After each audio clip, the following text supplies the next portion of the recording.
प्रिय भक्तों, आज आपको इस वीडियो में शनिदेव भगवान की कथा सुनाते हैं। दिनांक 10/6/2021 को शनि भगवान का जन्मोत्सव मनाया जाता है। तो इस अवसर पर आपको और शनिदेव भगवान की कथा श्रवण कराएंगे। दिनांक 10/6/2021 गुरुवार अमावस्या ज्येष्ठ कृष्ण पक्ष संवत 2078 को शनि भगवान का जन्मदिन है। तो इस जन्मदिन के अवसर पर आपको शनिदेव भगवान की कथा श्रवण कराते हैं। शनिदेव भगवान के पिता सूर्य भगवान हैं और इनकी माता संध्या है, अर्थात ये संध्या माता एवं सूर्य भगवान पिता के पुत्र हैं। इनके एक बार सूर्य भगवान की भेंट संध्या देवी से हुई और संध्या देवी पर सूर्य भगवान रीझ गए और संध्या देवी से विवाह किया। तो दोनों के समागम से ये जो शनिदेव हैं, ये शनिदेव प्रकट हुए। शनिदेव जब प्रकट हुए और सूर्य भगवान को पता लगा कि मेरे पुत्र का जन्म हुआ है, तो उन्होंने खूब हीरे जवाहरात लुटाए। शनिदेव जब शिशु थे तो इन्हें माता संध्या द्वारा सोने के पालने में लिटाया गया। जब थोड़े से बड़े हुए तो सूर्य भगवान ने इनको अपने पास बुलाया और इनको कहा कि तुमको बेटा पापियों को पीड़ा पहुंचाना है, और जो सत्पुरुष हैं, जो धार्मिक लोग हैं, धर्म प्रधान लोग हैं, सत्कर्म करने वाले लोग हैं, उनको तुम्हें सुख पहुंचाना है। ये बचपन से क्रोधी स्वभाव के थे शनिदेव, और इन्होंने ब्रह्मा जी से वरदान मांगने हेतु घोर तप किया और वर प्राप्त किया। तो इन्हें ब्रह्मा जी ने वर दिया कि आप जिससे प्रसन्न हो जाएंगे वो निहाल हो जाएगा, और जिस पे आप नाराज़ हो जाएंगे वो परेशान हो जाएगा और उसका बड़ा भारी नुकसान होगा। ऐसा ब्रह्मा जी ने इनको वर दे दिया। अब जब इन्होंने ब्रह्मा जी से वर प्राप्त कर लिया तो ये अहंकारी हो गए, और अहंकारी होकर के ये अपने भाइयों से झगड़ा करने लगे। इनके अन्य भाई भी थे।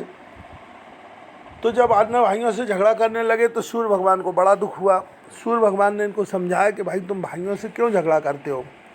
तो इन्होंने सूर्य भगवान की बात नहीं मानी, क्योंकि ब्रह्मा जी के वरदान में ये अहंकारी हो गए थे।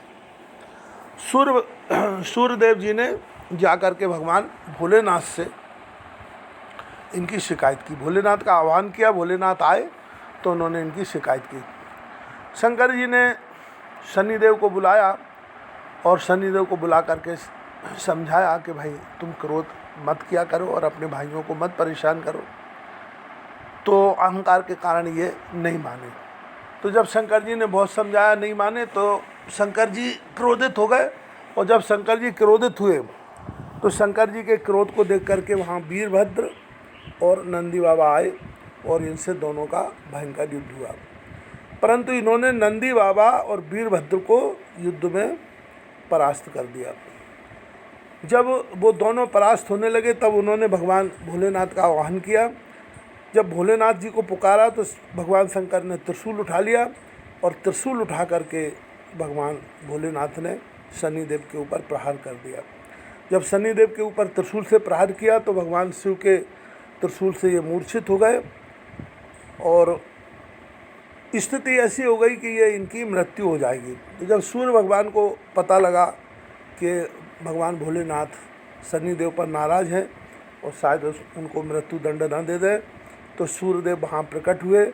भोलेनाथ जी की उन्होंने स्तुति की, भोलेनाथ जी की प्रार्थना की, और भोलेनाथ जी से कहा कि प्रभु ये बालक है, अज्ञानी बालक है, आप कृपा करो, इसको प्राण दंड मत दो, और जो आपके त्रिशूल से मूर्छित हो गया है तो इसको पुनः वापस उस स्थिति में लाने की कृपा करें।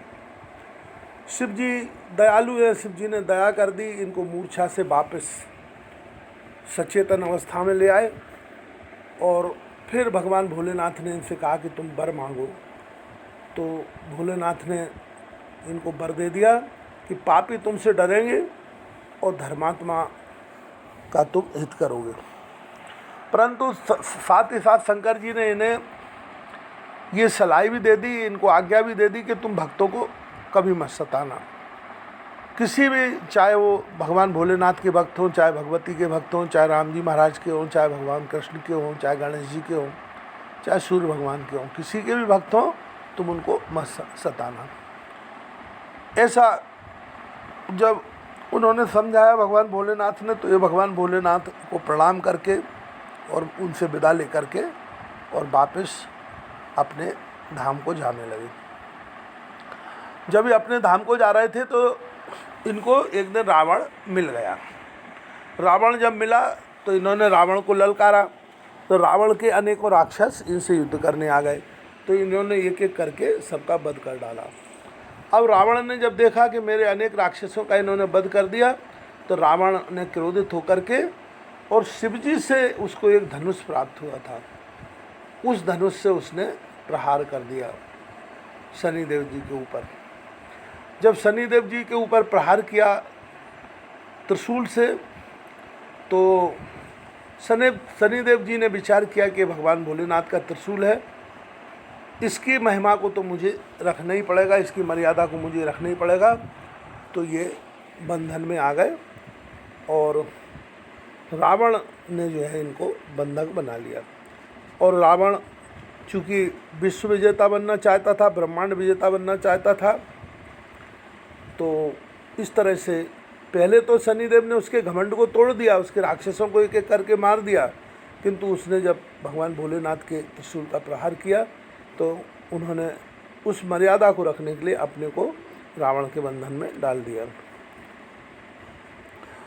अब रावण जो है इनको बांध करके लेके चला और लंका ले आया। लंका में ला करके उसने इनको एक कुआं था, प्राचीन कुआं था, उसमें उल्टा लटका दिया। और लटका दिया तो ये बड़े दुखी हुए और उन्होंने भगवान भोलेनाथ का आह्वान किया।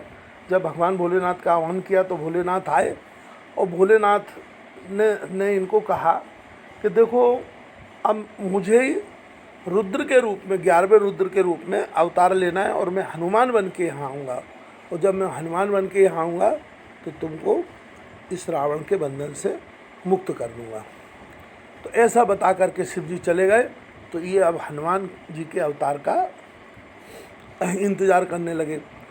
जब रावण ने भगवती सीता जी का अपहरण कर लिया और अपहरण करके वह लंका में ले आया, अशोक वाटिका में ले आया, तब हनुमान जी सीता जी की खोज करते हुए वहाँ आए। तो नारद जी ने हनुमान जी को बताया कि हनुमान जी महाराज एक कुएं में इसने शनिदेव को बंधक बना रखा है, आपको शनिदेव को इसके बंधन से छुड़वाना है। तो हनुमान जी महाराज उस कुएं के पास गए और कुएं के पास जब गए तो बहुत सारे राक्षस जो है वहाँ पहरे पर रावण ने बिठाल रखे थे। हनुमान जी महाराज ने सारे राक्षसों का वध किया और वध करके शनिदेव को छुड़वाया। तो इस तरह से शनिदेव को जो है हनुमान जी महाराज ने छुड़वाया। और अब शनिदेव कहने लगे कि हनुमान जी महाराज, लंका, अब ये आपको लंका का दहन करना है और लंका दहन का उपाय मैं बताता हूँ, मैं भी आपके साथ में रहूँगा, तो और मैं भी आपका पूरा सहयोग करूँगा। इस तरह से लंका दहन की सारी विधि शनिदेव भगवान ने हनुमान जी महाराज को बता दी। और बोले मैं यहीं रुकूंगा लंका में, जब तक इसका नाश नहीं हो जाएगा यहाँ से, तब तक मैं यहाँ से जाऊँगा नहीं। इस तरह से जो शनिदेव वहीं रुक गए। और जब राम जी महाराज ने एक एक करके सारे राक्षसों का वध कर दिया, रावण का वध कर दिया, विभीषण को राज्य दे दिया, उसके बाद शनिदेव अपने धाम को गए। अब एक कथा आती है कि एक शिला जो है एक ग्राम के पास में पड़ी हुई थी, वहाँ वो शिला इंद्र ने वहाँ स्थापित की थी। तो उस शिला में शनिदेव जो है वो प्रवेश कर गए। एक दिन कुछ बच्चे वहाँ आसपास खेल रहे थे और बच्चों ने खेलते खेलते एक पत्थर उठा करके उस शिला पर पटक दिया, तो उस शिला में से चीख की आवाज़ निकली और खून बहने लगा।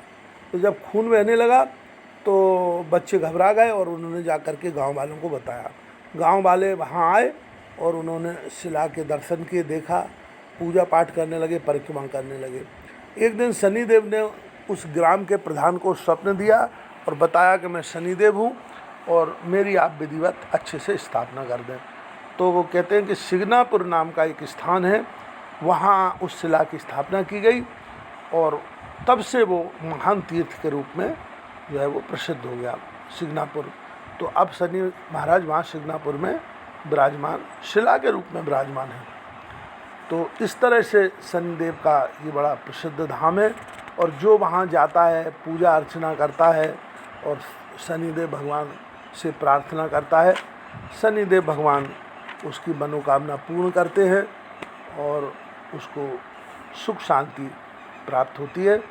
इस तरह से वो जो शिग्नापुर है वो शनि भगवान का धाम बन गया।